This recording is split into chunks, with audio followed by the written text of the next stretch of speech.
Hello, beautiful friends, and welcome to another edition of the Biohacked Life. Guys, do I have a story for you today? You know, I'm a huge fan of the hero's journey, and that's exactly what we're going to be talking about today. We're going to be talking about that hero's journey.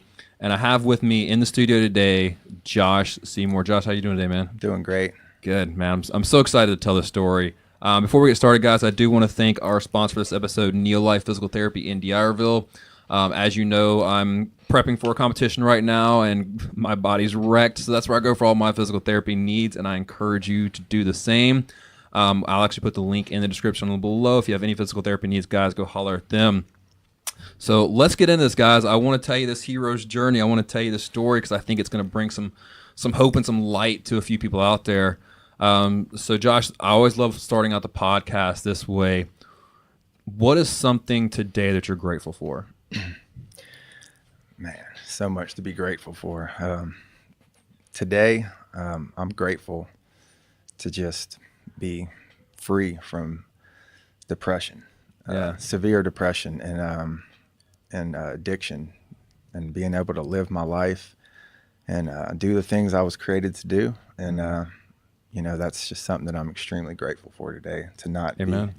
be, shackled down by that anymore. Out of prison. Yes. Like the figurative prison that we put our minds in. Amen for that. All right. Okay. Here's always my curveball question. If you had to have a walkout song for life, what would it be? Walkout song for life. Yep. So I've been listening to the Rocky IV soundtrack a lot in the gym. Nice. There's some songs on there that would be appropriate for the walkout song. There's one. It's called War. It's an instrumental. Yeah. And that one would work. Okay. Nice. It gets you going. It gets me going. I think about Rocky in the movie when he's taking the beating from the Russian. Oh yeah. And he just keeps getting back up. You think he's out for the count, and he just gets up and keeps fighting on. I think if my mind is right, I think I know exactly like what instrumental you're talking about, like that keep going one. Yes. That's awesome. So I used to when I used to go to the gym, I used to listen to the 300 soundtrack for the movie 300. I used to always listen to that in the gym. All right, well, guys, he kind of alluded to it and what he's grateful for, but we're gonna tell a story today about what this man has overcome in his life, and that's really who he is. He's an overcomer. It wasn't always a easy road, and he didn't always see the light at the end of the tunnel, but he has, and he's got such a powerful story to talk about. So let's get into this. I want to start here because I really, after reading your testimonial, I appreciate you sending that to me so I get a little backstory. So I can ask some really good questions that are going to help the people on the podcast that are listening and watching this right now. So growing up, you had a really traumatic incident happen early. And what I was telling you about before we started recording, a lot of kids right now are going through this. I work in schools and I deal with a lot of kids, and they're struggling with this same issue right now. They're seeing it happen in their homes, and they don't know how to take it. But you went through your parents' divorce pretty early on. How old were you? I was 12 years old when they divorced, but the divorce started, their problem started when I was about 7-8 years old, and it just kind of drug on till I was about 12 when they finally split, and the papers were signed.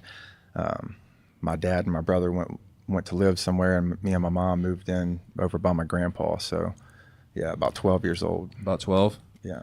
And of course, like, you're in school at this time. What were you personally going through during this divorce? I was really angry. There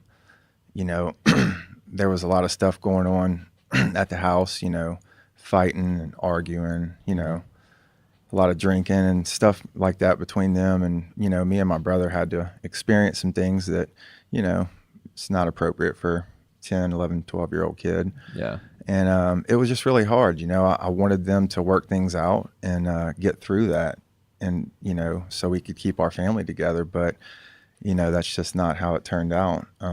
They ended up splitting, and, like I said, me and my mom went to go live by my grandpa, and my brother and my dad went and stayed somewhere else, and it was hard on me. Yeah. So you were angry. Were you lashing out or were you internalizing it?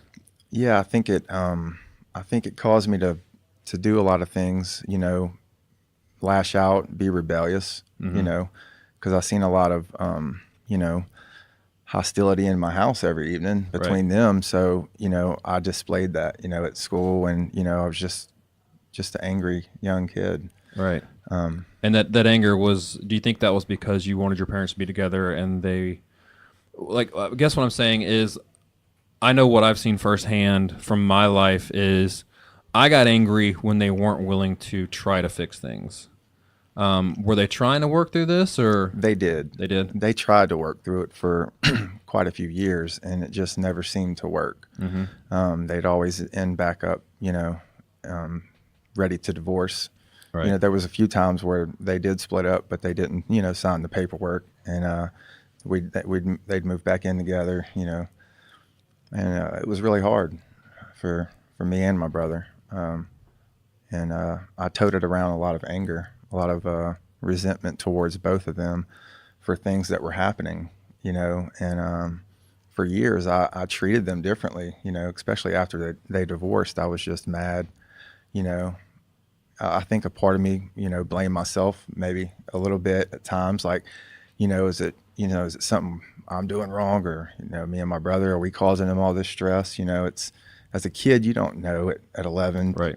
you know, especially, you know, 7 years old. So you start to, you have all these questions, but you don't know the answers to why things are happening. And it just causes a lot of issues.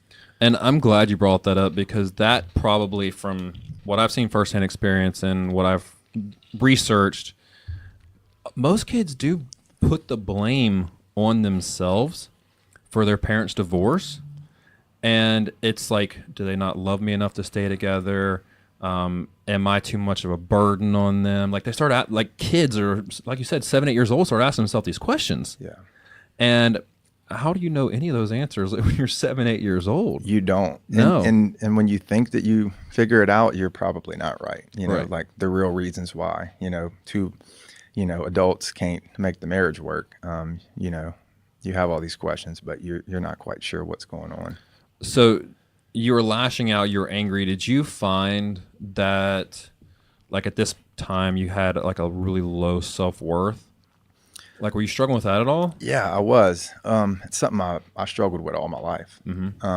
So the story with that, I was about 2 years old, and my mom was in the kitchen. She was cutting up, I think it was a turkey. Obviously, I don't remember. I was two years old, but Right. I know the story well.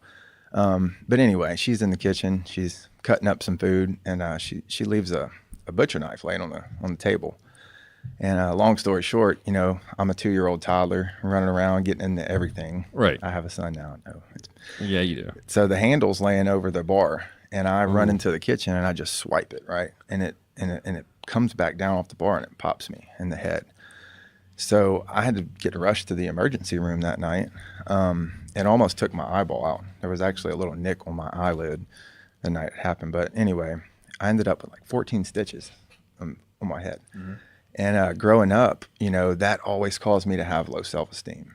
You know, it's just something that I struggled with. Yeah. And so I had that going on as a young kid. And then when my parents started having their problems, you know, then my self-worth was really low. It's like, you know, I didn't really value myself. And then it's like my parents didn't value their family because they're talking about splitting up. So it was just really hard for me, you know, growing up.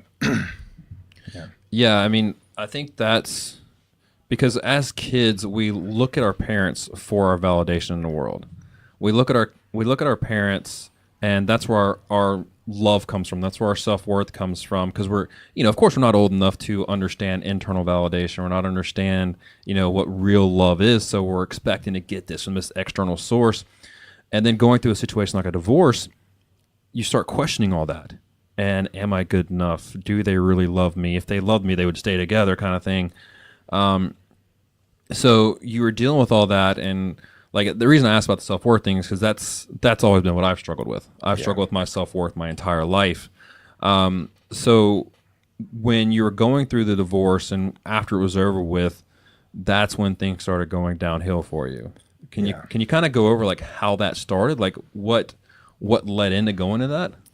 Yeah. So after they divorced, I was, like I said, around 12, 13 years old. And this is when I started experimenting with drugs and alcohol, drinking and smoking weed in particular. Mm-hmm. And, you know, when you're drinking, you know, it's a depressant, right? So it's making everything worse. But as a young kid, I found at an early age that if I had a few drinks and, you know, that it would give me this confidence that I didn't have, right? Right. Because it's something that I struggled with, right?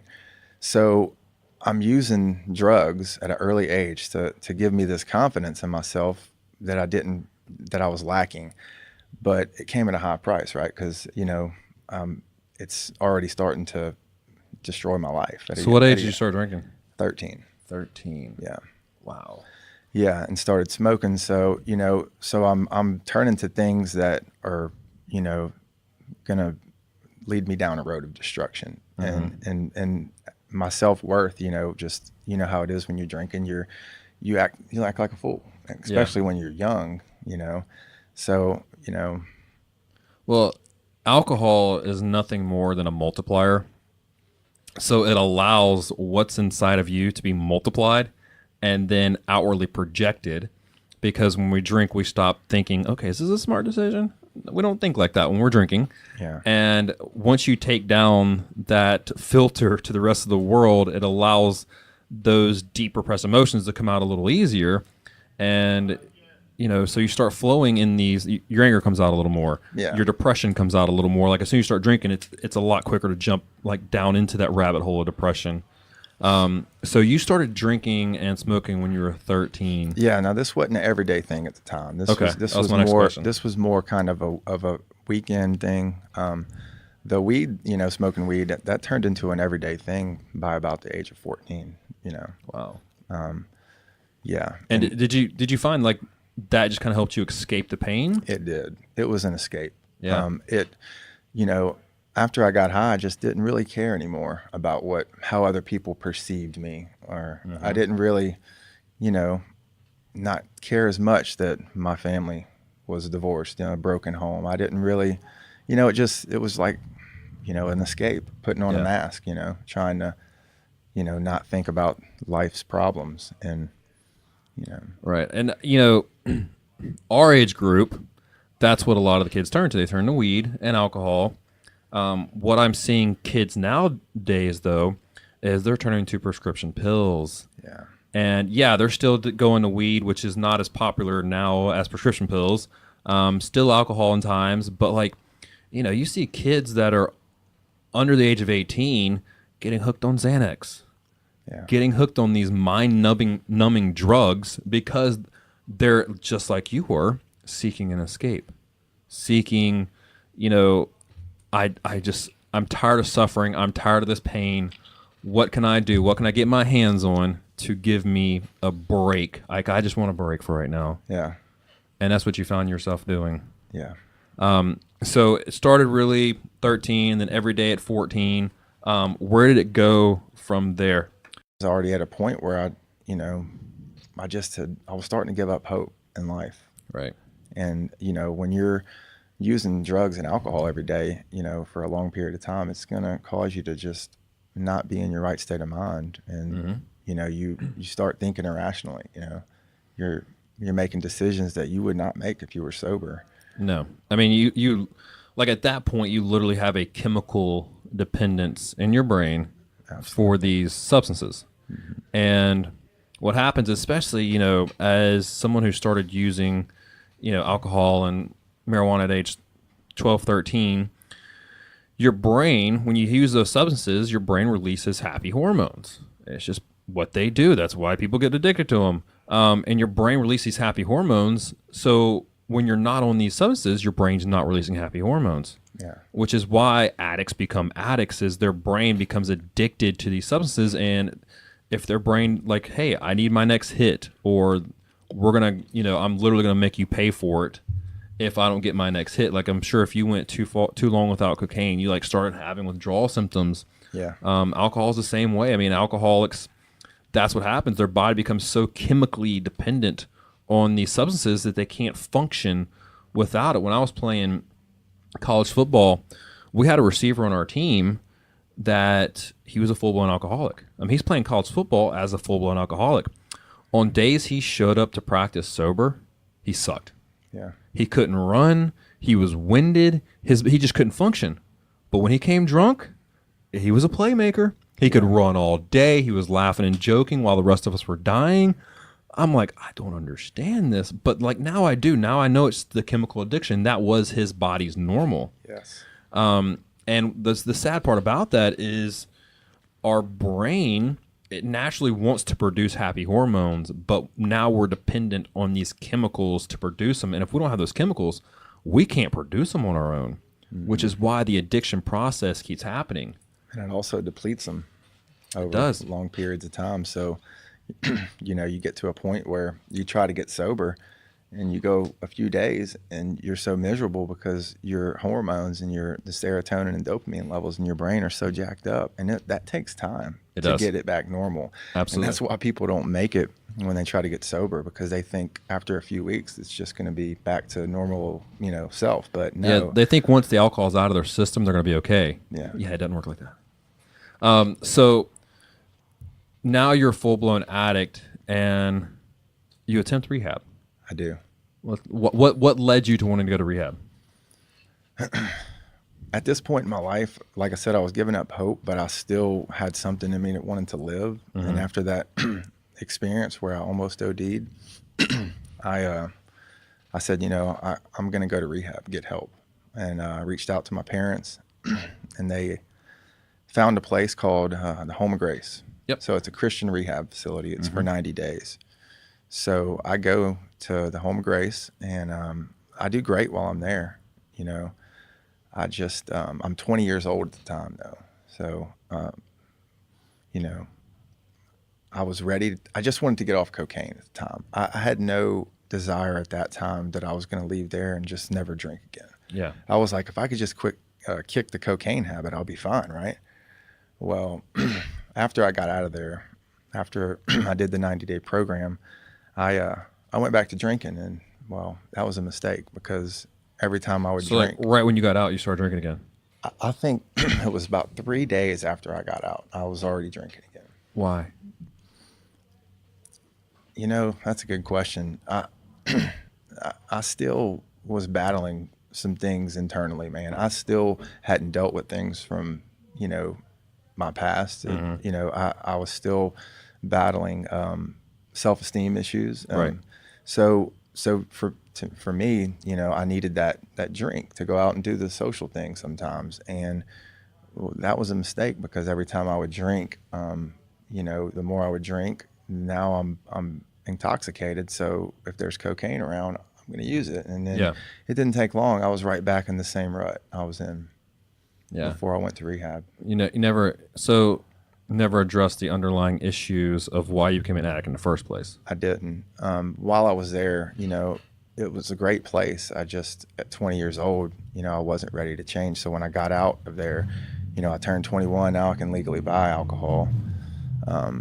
And all my friends are still, you know, partying every weekend. And I still wanted, you know, to go out and do that stuff. Right. And it was just, you know, a time in my life where I was just conflicted, you know. I didn't really know who I was at that time in my life either. I was battling, trying to, you know, figure out, you know, what I wanted to do with my life. And it was just a lot going on. Yeah, and that's just the sad thing about getting introduced to drugs and alcohol at such a young age. I mean, look, I'm not going to lie. I've openly said this a few times. When I was in college, I was drinking 4 or 5 days a week just to numb the pain, because I had the physical and the mental pain going on from college football and everything else I'd been through. So I was drinking 4 or 5 days a week. I was taking Lortabs every day. But what's sad about that is the brain doesn't even fully develop and come online until you're 25 to 27 years old. Yeah. So you're already disrupting what the brain's trying to do at such a young age. And you said you don't even know who you are. And I truly believe it's around that age, 25 to 30, really, that we start really discovering who we are.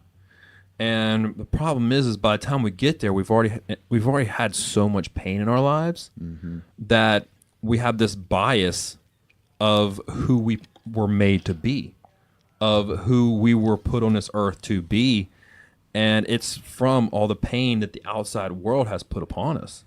Yeah.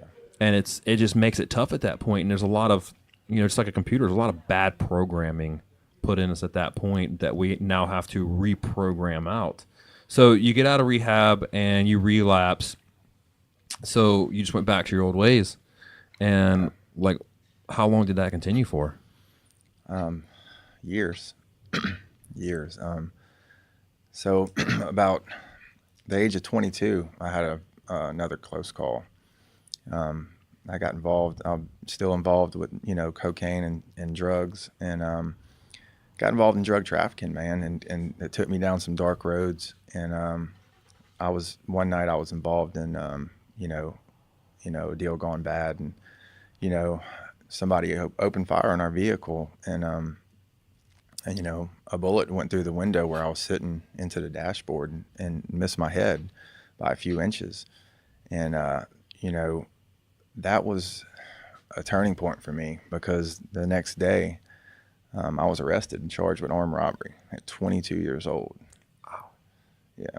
So I'm in jail, looking at really long time in prison. And that was kind of that moment where I was starting to realize that, I had to do something different with my life. I didn't want to spend the rest of my life in and out of prison. That thought was starting to form there. I was starting to, just experience what it was like to be completely broken, and know that, I had to make some changes, Yeah. So that was kind of like a rock bottom moment in your life.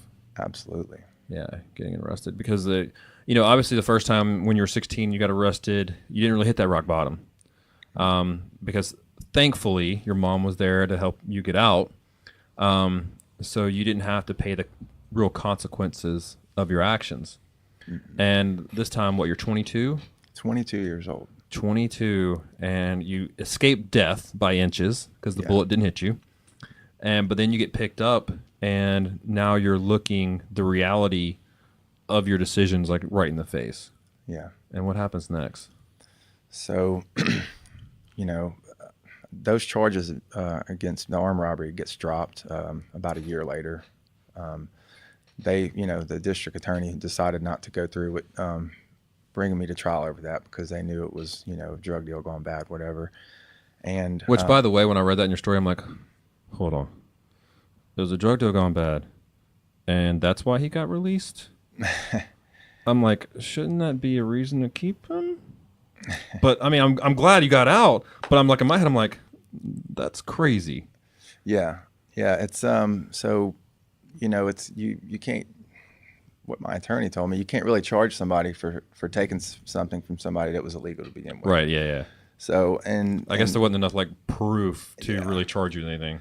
Yeah, and the night that all went down, there was there was innocent bystanders that were out in the parking lot, and there was, he said, she said, and there was just a lot of different stories that went around. But right.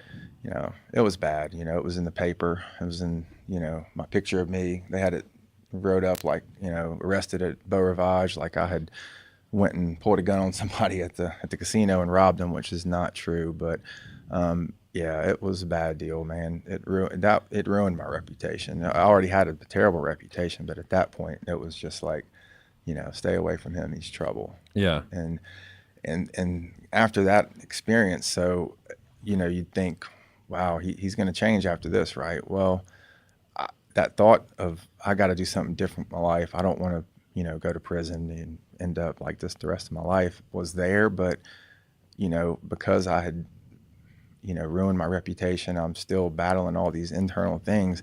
I just couldn't stay sober. It was like I had to drink to escape what everybody thought about me, how everybody perceived me. Right.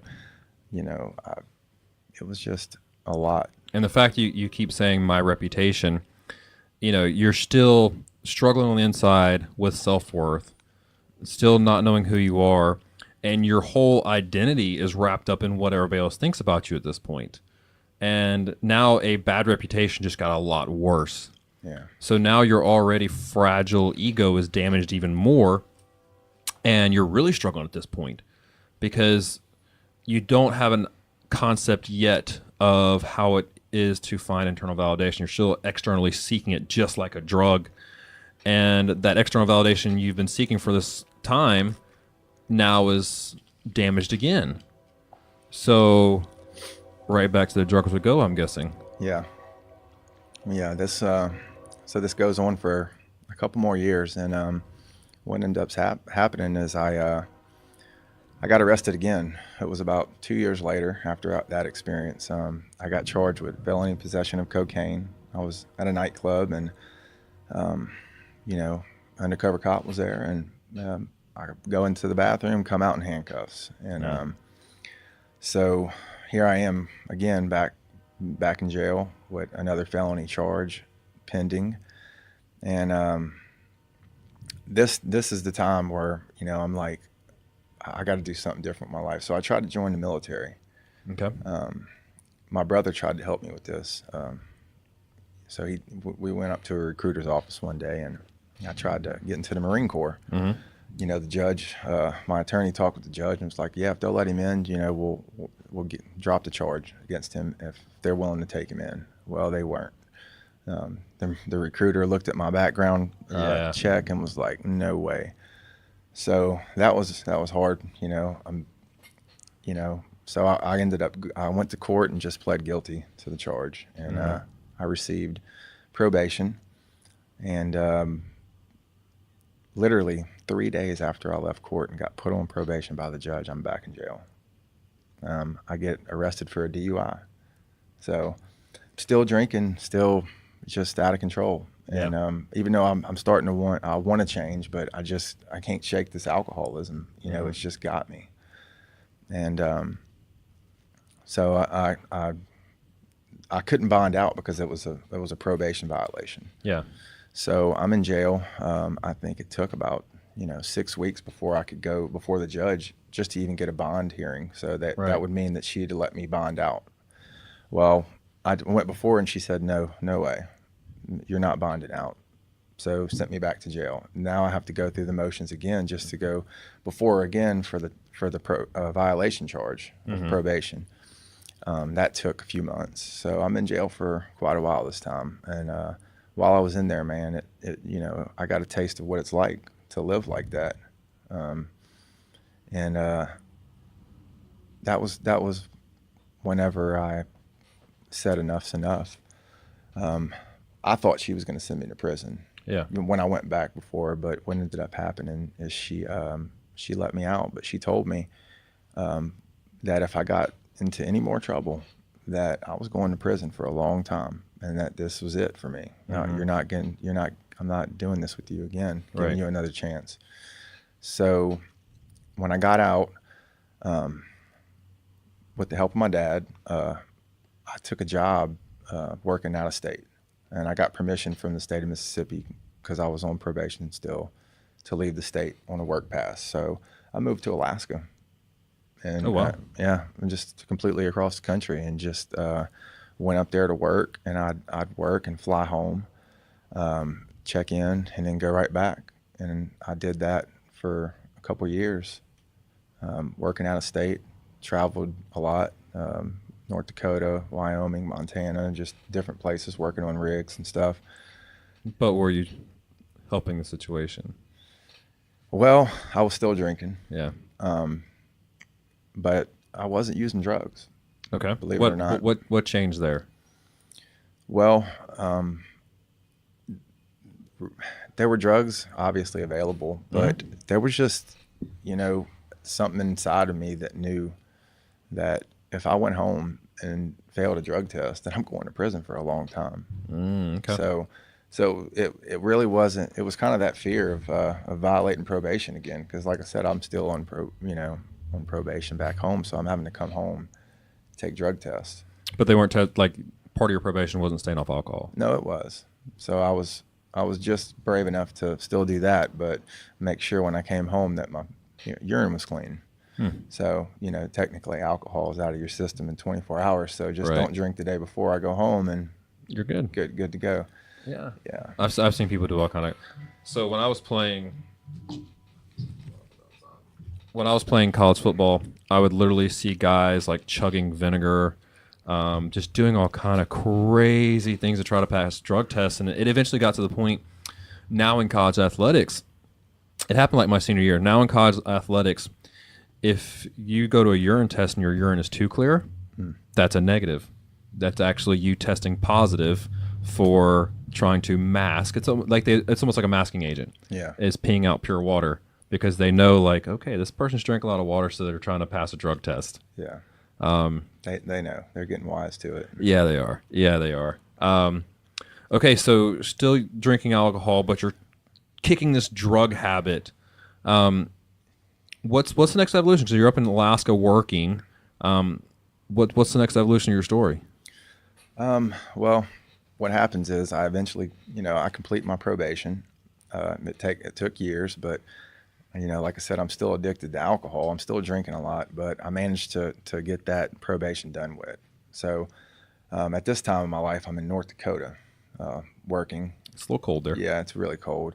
So I ended up getting another DUI. And what happened was because I'd been in so much trouble, all these years. I hit rock bottom so many times, but I get another DUI and I get pulled over for driving on the wrong side of the interstate in the oncoming traffic, blackout drunk one night. And I read it on the police report the next day, and I'm just like, this is, once again, I could have killed somebody. And right after that happened, I ended up, losing. They suspended my driving privileges up there, and I got laid off like at the same time. So I had to move back home. So I come home, and after a few months, man, I'm drinking every day, and I almost drink myself to death.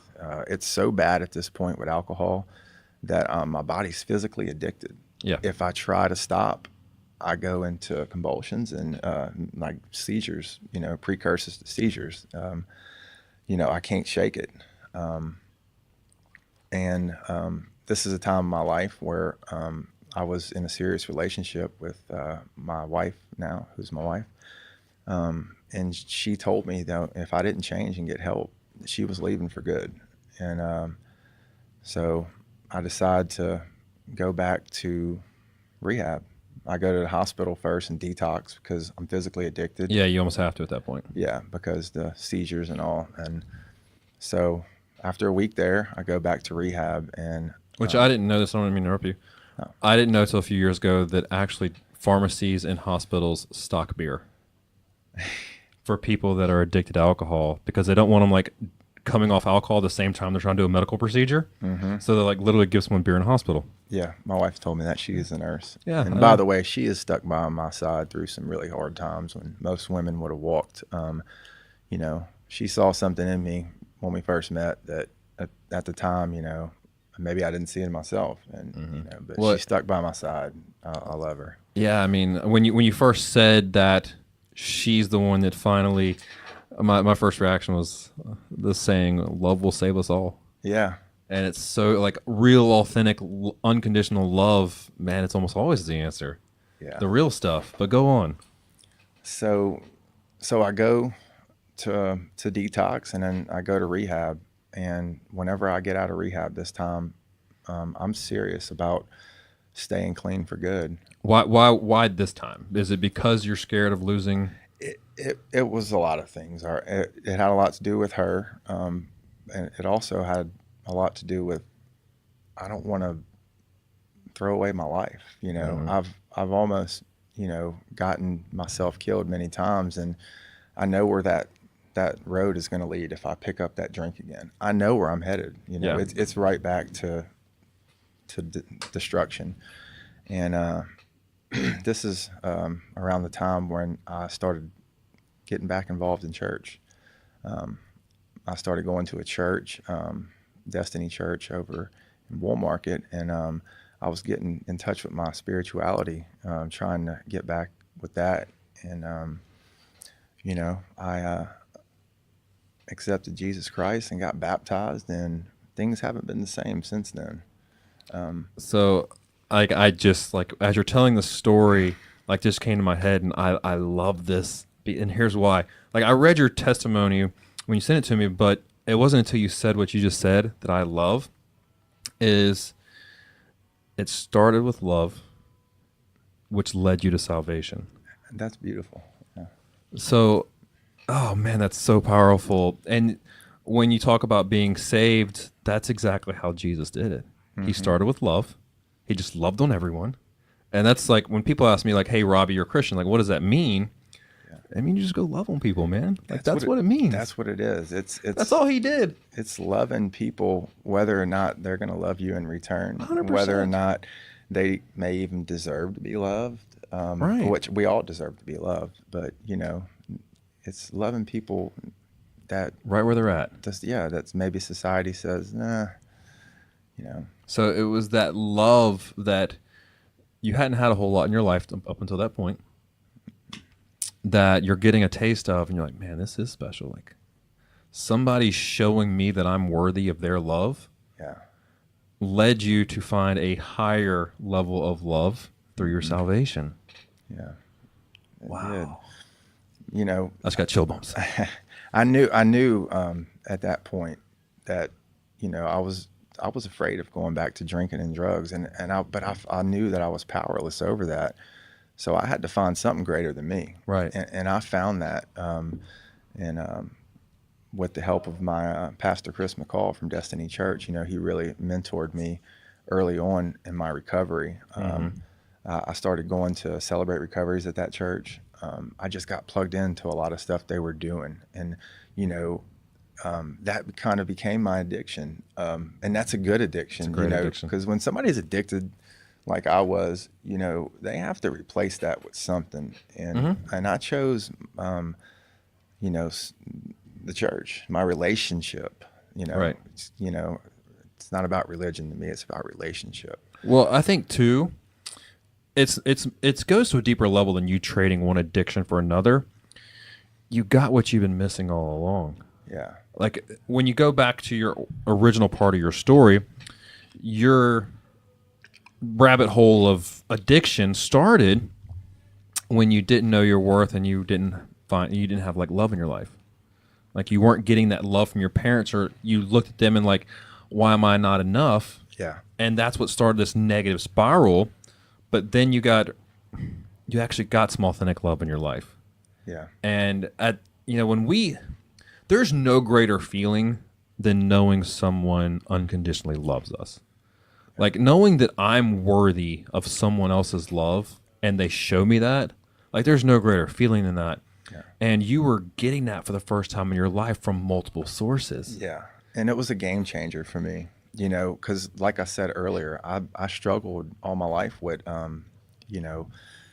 insecurities about myself. I was, battling that. But whenever I experienced that love from God, and I had that experience, that born again experience, I got a new identity, right? Right. Like I looked at myself as, a creation of God, in the image of God. And that changed everything for me, because now, I'm not worried so much about what other people, how they view me, that doesn't mean that, I don't care if, I show up to this meeting looking raggedy, but you know what I mean? Like I know who I am in Him. So right. It changed everything.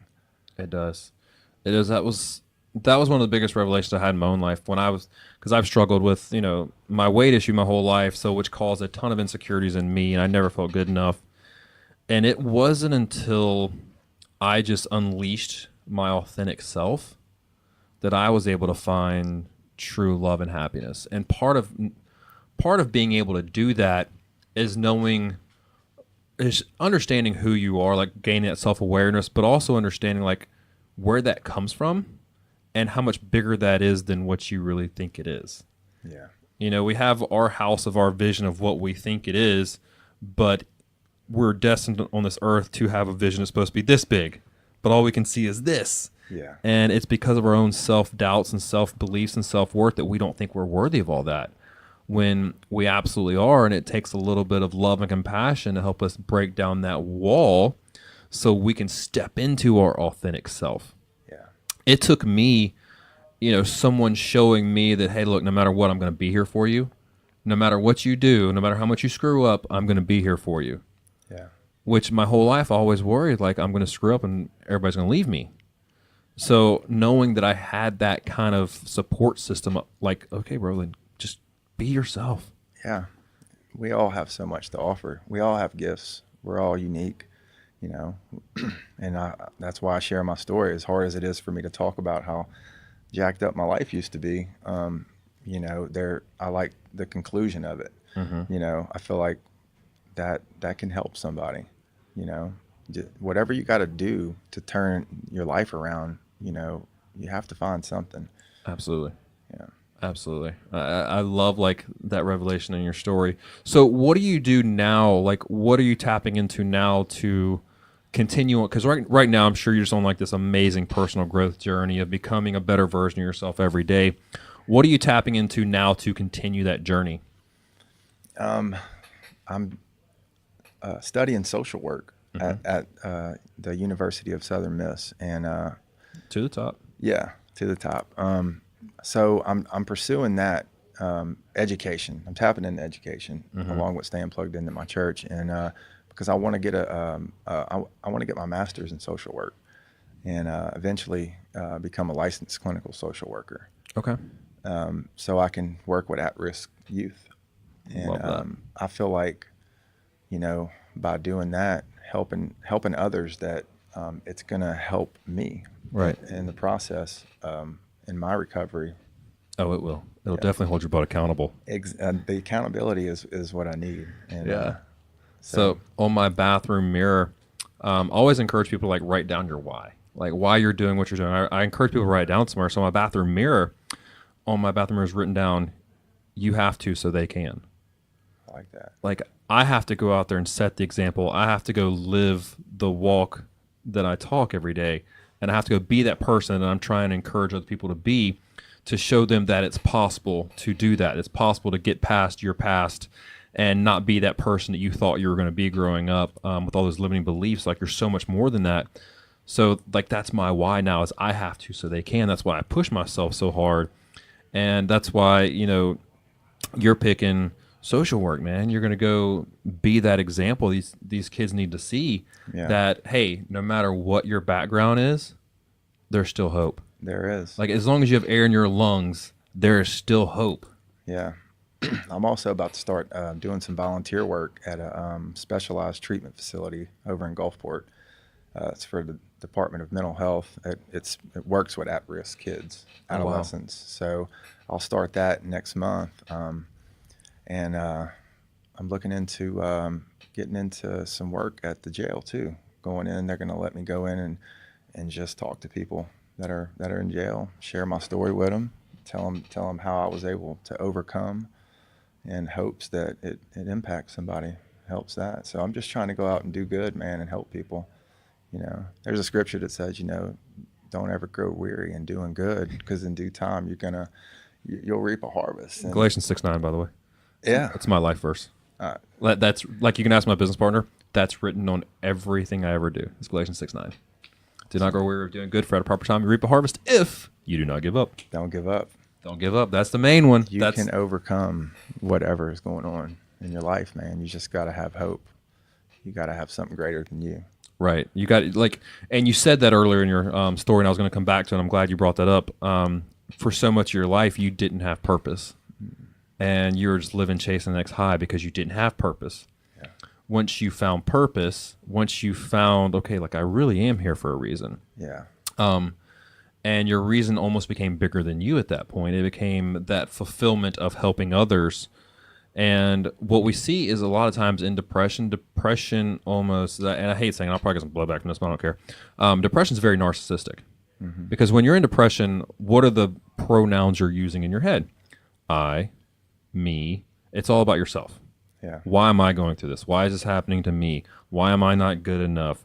Why don't people love me? Like, those are all the thoughts that are going through your head. It's very narcissistic in thinking. I've suffered from depression my entire life. That's how I know this. Okay. And once you figure out, 99.9% of the time, your purpose on this earth is not for yourself at all. It's for a greater purpose of helping those around you. Agreed. And that's why that's such a path to coming out of depression. Jordan Peterson talks about this, real famous psychologist, and he's like, one of the best pathways out of a depression immediately is go freaking work at a food bank. Go serve the homeless. Go do something where you're helping other people. I don't care how depressed you are. Go do that and see if it doesn't change your view. Yeah. So absolutely, man, that's absolutely beautiful. That I'm glad like that story culminated the way it did. I love that. And Galatians 6:9, man, I live by that. Yeah. It's on some of my T-shirts, it's on my website, like it's everywhere. Just because I've believed in that my entire life, and a couple of times, I think like I believed in that so hard, and it's got me through so many tough times. But I'm like, hey, is this my Job moment? Like, why do I keep going through this moment? Yeah. Like I'm trying not to give up, but you're making it really, really hard right now. But yeah, man, at Galatians 6:9, it's so beautiful because it's really about what I think our purpose here on this earth. And as I was telling you before we started recording, we're here to learn our own medicine so we can heal others. Yes. And that's what you're doing right now. You spent the majority of your life learning your own medicine, and you've learned a lot about what doesn't work. I can tell you what doesn't work a lot. I can tell you all the mistakes not to make. But yeah, it was a journey. And if I could change it all at this point, I really wouldn't. Good. Because and somebody listening may be like, what? Why would? Well, because, that was never God's plan for my life to have to go through all that stuff. But, he pulled me out of all that. And now we're going to take that negative and we're going to turn it into a positive by sharing it with other people and showing them that you can overcome and get through these obstacles and all these things in your life, depression, addiction. There is hope. Your test becomes your testimony. Yeah. Oh, man, it's so powerful. All right. So to the kids out there that are watching this, high schoolers, what words of advice would you give them in leaving? I would say find somebody in your life who is a positive example, a positive role model. You got to have somebody that you can look up to that's doing something good with their life, that's successful, or not by the worldly standards, but just somebody who's authentic and somebody you can relate to, that you can, develop that relationship with, that'll listen when you have things you're going through and you need somebody to talk to. Just find somebody that you can turn to. Don't bottle it up. Don't turn to drugs and alcohol, because it's not going to help. It's going to make things worse. Yeah, absolutely, man. I thoroughly agree. I believe everybody needs someone to talk to. We all do. I mean, I have, like, I'm a coach. I help people, but I have coaches in my life. I have, a couple therapist friends that I can call on from time to time. Like, I have a complete support system that I don't know if I could get through life without, man. Yeah. So I thoroughly agree with that, guys. I mean, my problems that happened to me growing up were because I didn't talk to anyone. I didn't deal with the crap that was inside me. I just never got it out. And it wasn't until I started getting it out that I was like, oh, this actually helps. It does. Yeah. You got to have a support system. Absolutely. So, Josh, I want to acknowledge you for a minute, man. I know how tough it is to share your story, and I know how tough it is to come out here and create content that will live on of you bearing your soul, man. So I want to thank you for that, and I also want to acknowledge you too for not giving up, man. I appreciate it. Thank you for inviting me to come on and share my story. It was an honor to be here. So where can people go and learn more about your story? Well, you can reach out to me on Facebook. And we'll put that link below. Yeah, send me a message. If you want to talk, I'll meet up with you. We can talk. And also, you can find me on Sunday mornings at Destiny Church over in Three Rivers Road, Gulfport, 12401. That's the address. But yeah, just reach out to me. I got an open ear. I can give you some good advice to try to help you overcome whatever you're going through in life, man. There's people out there that care. Yeah, amen to that. Amen. So, Guys, that's going to wrap up this edition of the Biohacked Life podcast. I hope you got something out of today because I know I sure did. This guy has an incredible story. I told you it was the hero's journey, guys. Every step of it, from the trials and tribulations to returning with the elixir. And that's why I wanted to have this man on today. So thank you so much for still listening, guys. Leave us a comment down below. Let us know how much you enjoyed this episode. And if you find some value from it, please like and share. Also, go to robbydangelo.com, where you will find all the content and also how to support Rise Up, which is the reason we're doing all this nonprofit where we're working in schools on mental health. So, guys, please go support that, support the podcast, and share this episode. But that's it, guys. In the meantime, please go love, serve, and make this world a better place. Become the hero you were destined to be. Amen.